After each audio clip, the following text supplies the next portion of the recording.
Alright YouTube everyone, welcome back to the channel. Today I've got a new class for you guys to try out. This is the Warzone Pro Aydan'S loadout he's been using for the TAQ-56. In my opinion, this loadout's really good. It was a lot of fun to use. It's a bit more of a slow build, definitely more for those long range gunfights. So if you're looking for a beaming AR to absolutely fry your opponents, this is the build for you. Here are the attachments on the screen now. Hope you guys do enjoy the video. If you do, make sure to drop a like. Let's try and get 100 likes on this video, and let me know down in the comments what video you'd like to see next time. Right, let's get right into it. I'm going to be showing you how to rotate with an AR. As I mentioned, this is a bit of a slower build, so we're going to be playing a bit of a different playstyle here. Sometimes you see me play aggressive on the channel, but here's going to be a bit more of a slower build, and you can see the start is quite difficult for me. I'm trying to get a bit into the momentum here, into the swings of things, but we're not starting off too great. But I managed to get some really good spawns going into P2. Just going to go up the ladder. I mean, they can hear me from a mile away, especially with how loud I am on this game. Going up the ladder. Now, I know my opponent's up there, so I'm going to see if I get some shots off. Oh, no, looks like I can't shoot straight. That's alright. We managed to make him weak and going to back off here. The car's blown up, so it's really good. Look at me diving off, thinking I'm shotsy. Gonna see what I can do at the back of the car here, and notice straight away I kind of know where my opponent's gonna be. Get some nice single fire taps off to take out that first guy. Because we made him weak, we're gonna chuck the grenade over, and now I'm just gonna sit and cover. Some good shots onto the second guy. We managed to take out that first opponent, and just like that we started to get a bit more control of the map here. And now looking at the mini-map, what's open? So I know the back right is open, and I know that the left is covered. So straight away where I can assume they're gonna be spawning is probably tennis court area, around the P1 area. So I'm just gonna kind of watch the front here, and I can notice that nobody's coming from the right. Now what you need to pay attention to is where I'm sitting on the area. You can see I'm not sitting on the right, I'm not sitting at the back, I'm actually sitting on the left side of this truck. And now this isn't a coincidence, it's actually on purpose. The reason why I sat on the left side is because I knew where my teammates were coming from. I knew that the only side my opponents could come from was the right, so me standing on the left just gave me as much cover as possible. Right here, what I did is I sat behind the car. Once again, you can see I'm really utilizing my cover, and it shows in that early gameplay. We really locked down a lot of time in that P2. So yeah, just a small tip there, make sure to utilize your cover on the right here, using my strafe. Just managed to take him off, and now I'm going onto the top building. I really like this spot, especially for this P3 hardpoint, because it's not one they really expect. They expect you to be all in their face, but what I like to do is kind of sit here, watch over my team, and sometimes it just allows me to get rotated for P4 already, allows me to have the spawn set up, and I can basically beat them across the map. So we take out the first guy, and now right here, what I'm going to do is back off. I can actually hear someone come up top of the stairs, so instead of looking out the window, I'm going to look to behind me, and just like that, we managed to take him out. Make sure to utilize your movement. We get the jump shot off, and we see the third guy. Now right here, I'm in such a good spot, because if you just think about it from a bird's eye view here, they can't really rush the hill from the front side because they know that I'm sitting on the top building. So right there, all I had to do was play my life. Unfortunately, I did die, but our team does manage to get a lot of the time there. What I'm going to do here, just switch to a trophy system because I did have dead silence on by accident. So just going to make sure I get that switch off for the next hardpoint, and now we're in a really good position. I've got the spawns for the next hardpoint, and you can see I'm not too worried about kills. I'm mainly playing for rotations, and right here, I'm making my job for my teammates so much easier. Going to go to this little brick here, see if I can take them out. I really enjoy this ledge here. It's a very good spot, especially for this hardpoint, just to lock down the whole of the right lane. Really good head glitch. And now what I'm going to do is go between the back of the hill and on the right. So I'm kind of hoping my teammates wins the gunfights in the hill. I'm very much relying on my teammates to do so. I'm just kind of watching surroundings and making sure nobody else can come to the hill. We do manage to get 2 down now, and I'm looking at the minimap. I can see my team start to close in. So we're going to go in. We get 1 weak. We manage to take him out, and now I'm waiting for my opponent. You can see my teammates coming through the left. Just going to use my tactical, see if I can take them out, sniff them out there. Don't manage to get him. Go round. Really good timing to take out the second. We do get some bad timing there. Almost set up for the third, but not too bad. They did get a lot of time on this hill, so not really good from our team. We could have maybe broke that slightly more, but now once again worrying about the rotation. Now for this hill, what I like to do is with an assault rifle is set up in this back area. For me, this is the biggest power spot on the map. The reason why I think it's so important is because if you look onto the hill, right, most of the time, majority of the time when you're sitting on this hill, I want you to think about it, really picture this.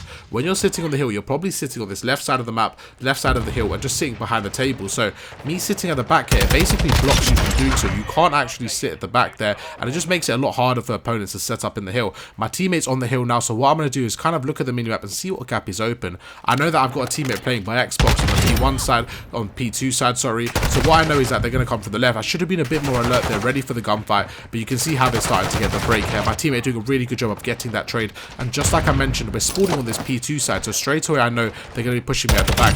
Get a nice little jump shot off, and just like that we get 4 down. What I'm going to do, just to mix up the angle, and again we have got 4 down now, so I know that they're not going to be spawning here. I'm going to go on the top here and maybe play a bit more aggressive and try catching them off guard. We managed to get one absolute one shot. My teammate goes for the trade. Now straight away with 20 seconds left, what we're going to do is we're going to go for the trade. We're going to go for the spawns. With 15 seconds left, my teammate's got the hill. So for me, the best case scenario, the perfect scenario here is my team actually get broken and the spawns flip and we're ready for P2. And just like that, I've got spawns ready for P1 now. I'm going to sit on top got a trophy system set up, and just like I wanted, they get the last 5 seconds. It's fine, we can give them that because we're set up for P1. This is a very scrappy hill, so it's quite difficult to hold, so just gonna see what we can do here. I managed to get 1 weak, gonna back off here. My team on the hill, they do get taken out. I didn't actually hear the opponent there, he snuck up on me, so we did get broken quite quickly, but what's important there was the setup. The initial setup was quite good. As long as your setups are good, I feel like you're gonna find success, because sometimes, you know, you might get broken here and there, but overall, as long as your initial setup is good and you keep on rotating, you should always win the game.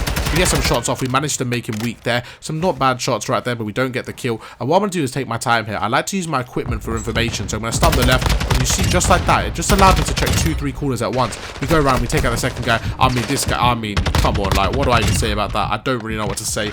Left speechless after that. We're absolutely frying them. Managed to get the 3-piece. Now with 15 seconds left, we go through and we just take out another guy. Like, this is just unbelievable right now. Really good play. Managed to get the 4-piece just like that. 8 seconds left. The only thing that could take me out is my own trophy system, you know. I mean, they can't really shoot me right now. We're absolutely beaming. Gonna go around towards the left now, and we've actually got spawns for the next hardpoint. So while my teammate's going through the back, I'm just gonna see if I can pick up someone from the middle lane. Let's see how we approach this gunfight. So we're gonna go through here. So my teammates just died at the back, so straight away what I'm imagining is someone playing by this back car area. Gonna go to the back, see if I can get into cover, and with 45 seconds left, it's very early. We definitely have plenty of time to break the hill, and I want you to notice here how I didn't shoot straight away. I played it very patiently. Now the reason why I didn't shoot straight away is because I realized that nobody was watching the back angle, so you know, the quicker I shot, the quicker the enemies would have turned around and they would have just reacted to that. So instead what I did is I took my time, I went around the corner, and it actually allowed me to get a 3-piece. Gonna put the trophy system down there because I know that 3 of them just died. They're gonna be spawning up and they're gonna be using their equipment, so that trophy system should buy me a bit more time. Just as I say that, it's like my guardian angel. It manages to block the grenade from me. Gonna use a broken jump shot. We managed to get one. We get the other guy weak, but I can see 3 enemies on the old hill. So straight away, this is exactly what you don't want to be doing if you're my opponent. You don't want to be stacking the old hill there. There's no need to do so. They could have really got the rotation and made this a lot more difficult for us. But you can see I've spawned in the tennis court area now. I know they're going to be rotating from P1. So now what I don't want to do is I don't want to climb the ladder here and get some bad timing, because if I die on the ladder there, it's just going to make my teammates into a 3v4 situation. That's exactly what I don't want to happen. So we managed to get one there. I kind of left my teammate at the top, just trusted him to win that gunfight, but unfortunately he did die. My other 2 teammates are going on the hill, and now this is a perfect scenario. As I mentioned earlier, I was sitting on the left building. I can see my teammates there now, so this is another place you want to be. This is probably the best place to be on the map for this hardpoint. So while our teammates tucked in the hill, what I'm going to do is look at the minimap, and I can see that my teammates on the bottom, so I'm not too worried about the stairs. So all I have to do is literally serve as a distraction here. Just try to pick them off as they come through. You can see I'm just spraying, I'm snaking, I'm just trying to distract them as long as possible. We get one, the stun does hit me. Maybe could have prone there for slightly longer, but you can see right there I built about 10 to 15 seconds just by snaking, and it allowed our team to get so much time there. And now on the rotation once again, this is perfect for the duty run. This is textbook stuff. I do manage to get the first blood. I heard him, went for the pre-fire, but I do get traded. And now, although we had such a good start here, this is where things may start to get hectic. What I'm going to do at the front here is, because I spawned at the front, I'm just going to watch the reinforcements. I know they're coming from the old hill. We managed to get one, but right there, this is where things start to get bad. So you see right there when my team spawned out, looking back at that, instead of pushing out, I should have backed off, and right there maybe could have held spawns and go for that gunfight. But you can see that they've got control of the hill. Gonna back off edge, gonna use my sentry just to take him out. We make him weak, go for the pre-fire, we manage to get that kill. Now with 3 down, this is our opportunity to pounce on the hill. We should really be breaking this, but our opponent goes huge with the 2-piece. I'm just gonna watch over my teammate now, looking at the angles. I'm gonna try covering it, as I mentioned, using my equipment. Just gonna chuck a grenade behind me just to buy myself 3-4 seconds. I kind of predicted they're gonna come from the corridor. Managed to get one. We hit by the second, and things are looking really good. With a 30-second lead, this should be game. We managed to get the 3-piece. Now 15 seconds left, is time for the rotation. I can already see my teammates going for the rotations there, but there's still 2 people left in our hill, as the lag absolutely slaps me about and doesn't let me rotate, and now it's time for the rotation. My teammate goes huge on the rotation, manages to pick up a 2-piece by himself, but he's left by himself. We're going to go through now and see what we can do. Just got both guns here, so I can play it slightly slower, and once again I'm going to see if I can try to get that back control. So as I go up here, I'm just going to go through the top catwalk, and me knowing that this area is so vital, I think I know how to play this. I know how to approach the situation. Going to use my sound cues, going to jump off the angle here, see if I can take him out, and just like that we take him out. Now this is really important right here. If my teammate just opened this right door, this could be completely different, but because he didn't open this door, it made it so much harder for me. I had to play aggressive, I had to push through here, and now they know exactly where they're going to come from. I really think if he opened that door, this game could have been done and dusted right there. I could have helped him, and we could have won the map right there, but now things are getting really close. It's starting to get slightly more intense as the score starts to get closer, and you can notice in the gameplay, as the scores get closer, people get a lot more tense, and they start to close a lot more onto the hill. So I really recommend you guys not trying to avoid doing that. I notice a lot when I'm playing at any level, when I started in bronze all the way now to diamond, when solo queuing, I notice that every teammate's a save. As the games get closer, they get more kind of tight on the setup, they get a bit more worried, and they start to play really compact onto the hill. Now, sometimes it's a good thing, especially when it's maybe a 240 to 240 and, you know, you don't want to give any time to your opponents, but sometimes I really think it kind of like costs your setup because you're playing so tight, so close onto the objective, you actually don't have much of a setup and the team can collapse and take you out. Right here, I kind of saw a guy's shadow there, so I'm just going to wait, play my timing, but I do get some bad timing. He takes me out, he manages to get the second one, and just like that, we need 1 second left, but the enemies have got the hill. So again, I've got 10 seconds to work with. I'm not going to panic. I'm going to take my time. Go through here. We get the first guy. I notice the second guy on the left. Going to wait. We beam him, and just like that, it's 2 down. As my teammates go through the left, I'm going to jump through the right. Get one more. We get in 1 shot, and my team's on the hill. It's contest heavy. Fight after fight, but we managed to get the victory. 250 to 248. Hope you guys did enjoy the video, and hopefully this has helped you on your rank play journey to make sure you get the best out of your ability. Make sure to drop a like and let me know down in the comments what you want to see next time.